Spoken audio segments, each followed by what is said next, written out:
বাইকটার সমস্যা হলো মিটারে ফল কোড উঠে আছে, তো ফল সিগন্যাল চলে আসে, কারণ আমি একটু ডায়াগনোস করে দেখাই। এই যে সুজুকি বাইক অটোমেটিক সার্চ, ফল কোডে গেলে আমার ফল কোড কিন্তু দেখাবে যে P0115, মানে ইঞ্জিন অয়েল কুলান্ট টেম্পারেচার, মানে এর যে হিট সেন্সরটা আছে, ইঞ্জিনের যে হিট সেন্সর আছে, হিট সেন্সরের কোড হচ্ছে এটা। তো এর সমস্যা কিন্তু হিট সেন্সর, যার কারণে মিটারে বাতি জ্বলে আছে। আর আমি একটা মার্কেট থেকে হিট সেন্সর নিয়ে এসেছি। হ্যাঁ, নতুন হিট সেন্সর লাগানো হয়ে গেছে।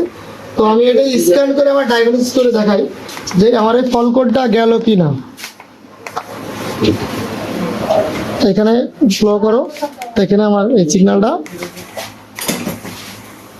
ওকে, আমার এখানে ডায়াগনোসিস করা শেষ। এবার বাইকটা চেক করে দেখি।